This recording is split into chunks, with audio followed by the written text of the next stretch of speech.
Ask a Vietnam veteran what nights were like, and you'll hear answers that sound familiar. Long hours of waiting, listening for movement, watching the tree line, expecting contact that might never come. But if you let the question sit a little longer, if you don't rush to fill the silence, many veterans will tell you something else. They'll tell you the night didn't belong to them. When the sun went down in Vietnam, control slipped away. Vision narrowed, depth disappeared, sounds multiplied, and the jungle, already oppressive during the day, became something entirely different.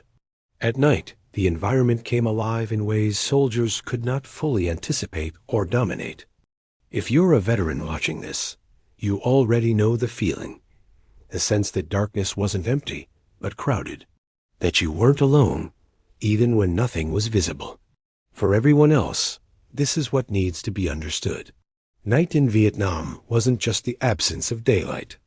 It was when the jungle asserted itself most strongly. Wildlife played a central role in that experience. Night creatures did not appear dramatically. They didn't announce themselves. They moved quietly, deliberately, according to patterns humans did not control. Soldiers learned quickly that darkness amplified every uncertainty. A sound that meant nothing in daylight could freeze an entire patrol at night. A movement that would be ignored at noon could unravel hours of preparation after sunset. Listening posts and ambush positions depended on silence.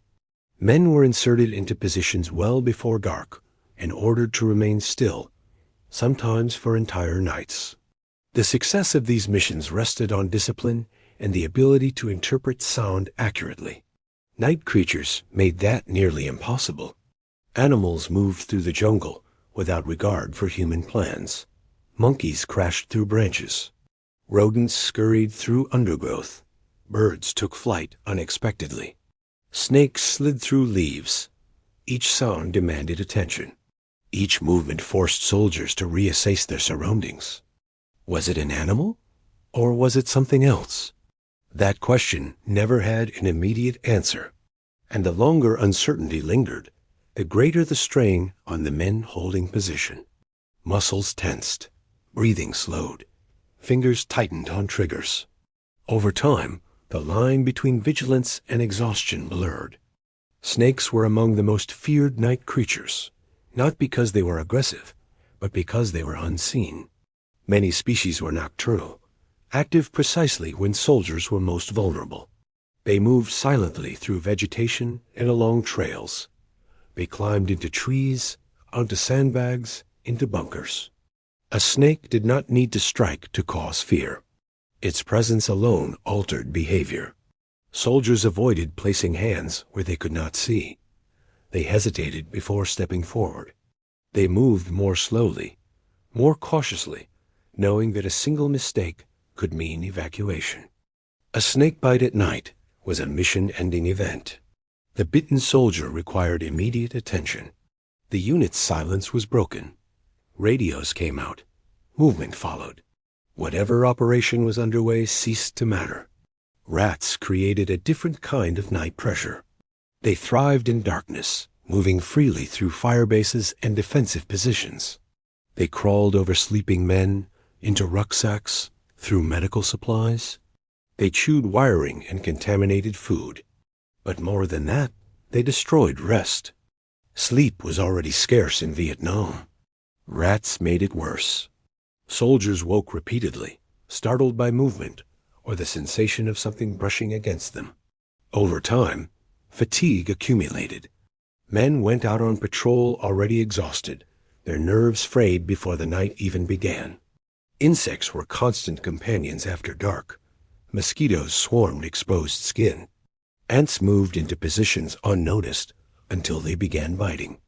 Wasps nested in places soldiers could not see, emerging suddenly when disturbed. These creatures were small, but their impact was significant. Remaining motionless while insects crawled across skin required discipline few civilians could imagine. Scratching was forbidden.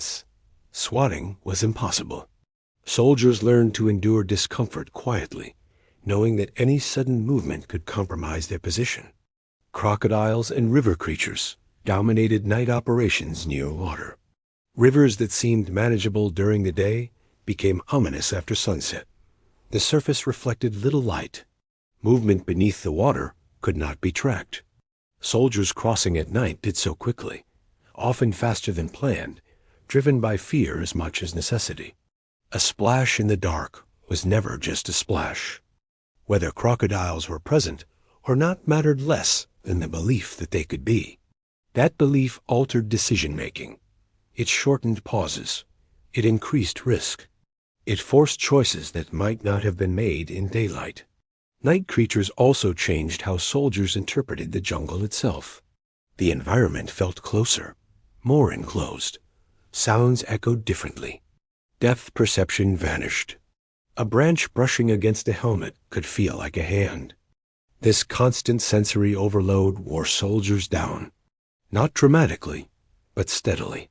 Night after night, men learned to expect intrusion, to accept that rest would be incomplete. That certainty would always be out of reach. Veterans later described nights as the most mentally exhausting part of their tour. Not because combat always occurred at night, but because it might. And because the jungle never truly went quiet. Wildlife ensured that. The enemy could be reasoned about. Patterns could be studied. Tactics could be anticipated. Wildlife followed no such logic. It appeared without warning and disappeared just as quickly. It did not respond to deterrence. It did not recognize boundaries. This unpredictability eroded confidence. Even experienced soldiers admitted that nights never became easy. They became familiar, but never comfortable. By the time dawn arrived, men often felt more drained than they had the night before. They emerged stiff, sore, and tired, having spent hours in heightened awareness. Daylight brought relief, but not rest. The cycle would repeat with the next sunset. This was the reality of night in Vietnam. A time when control slipped, senses strained, and wildlife dominated the experience. Missions were shaped by what could not be seen as much as by what could. And this was only the beginning. As soldiers adapted to night operations in Vietnam, they learned quickly that darkness was not empty. It was occupied, filled with movement that could not be tracked and sounds that could not be trusted. The jungle did not sleep, and neither did the creatures that owned it after sunset. Snakes were the most persistent fear, not because they were constantly visible, but because they never were. At night, snakes moved through the same spaces soldiers relied on for concealment and rest. They slid along trails, coiled in low branches, and found their way into sandbags, bunkers, and sleeping areas. Soldiers learned to scan constantly, but vision only went so far. A snake did not need to strike to change behavior. Its possible presence was enough. Night patrols slowed because of snakes. Men placed each step carefully, testing ground before committing weight. Hands hesitated before touching branches or pushing aside foliage. This caution was necessary, but it broke tempo. Patrols designed to move quickly and quietly began to lag. Time slipped. Windows closed. A snake bite at night meant more than injury. It meant noise, light, and movement. Flashlights came on.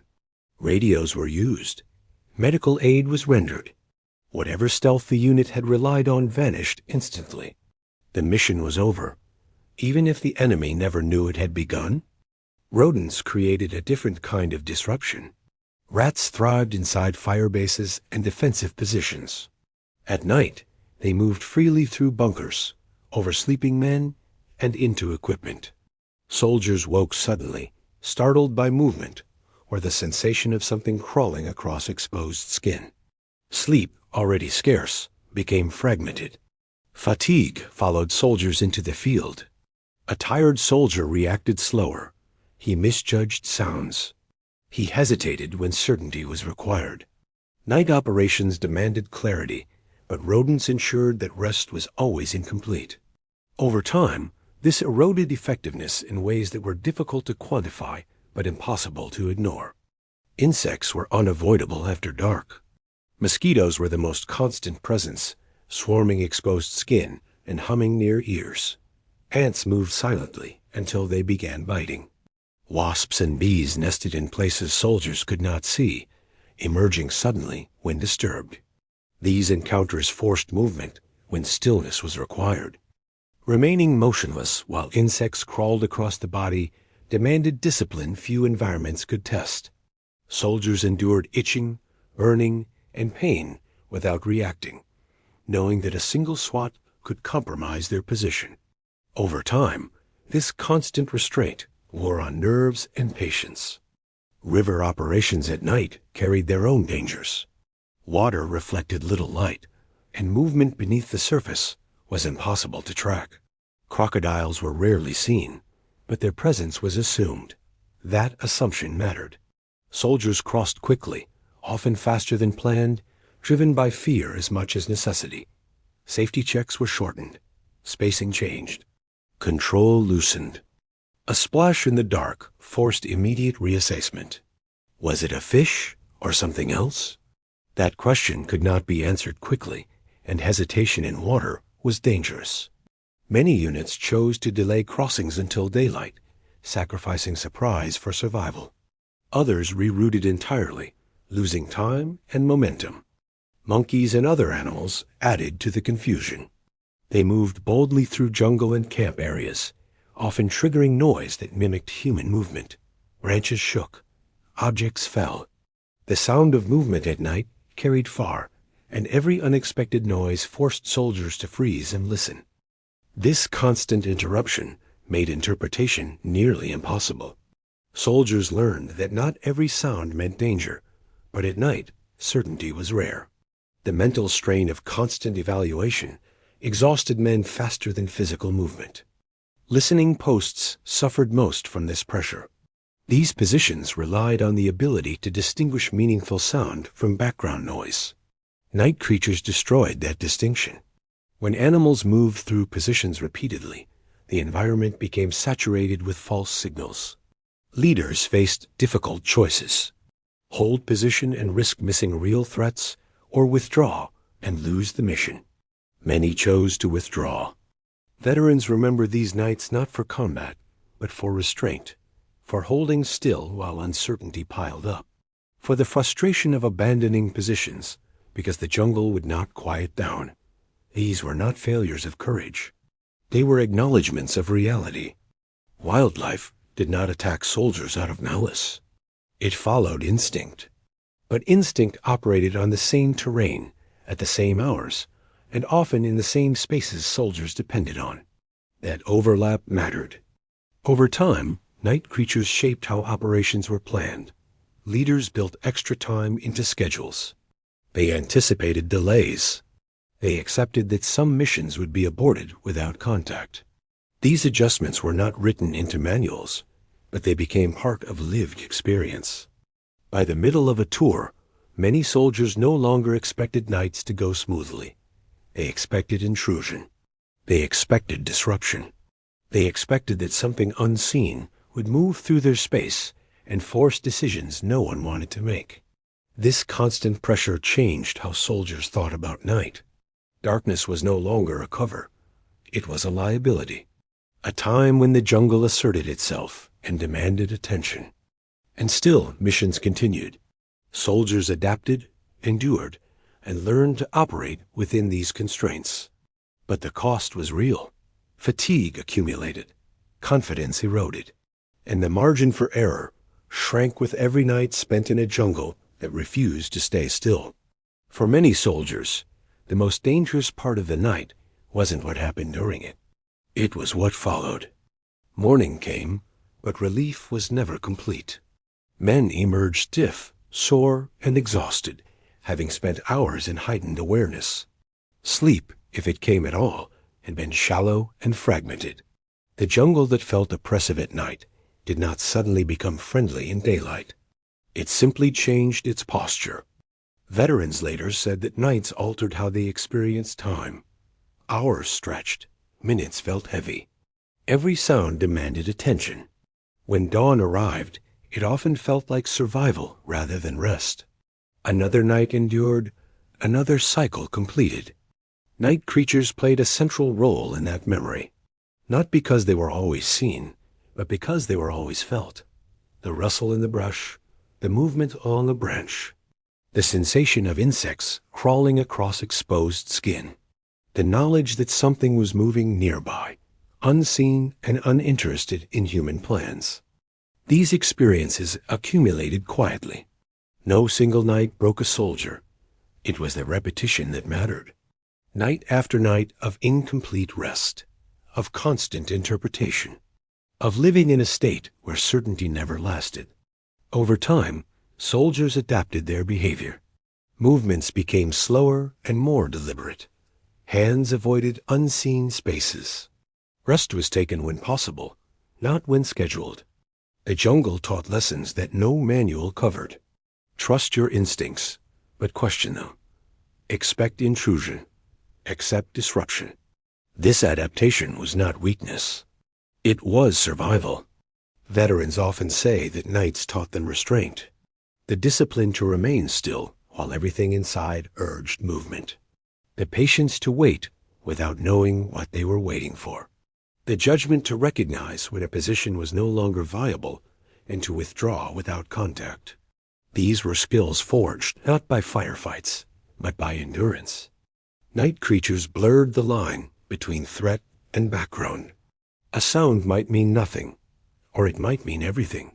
Soldiers learned to live with that ambiguity, to operate without full information, to make decisions knowing they could never be certain.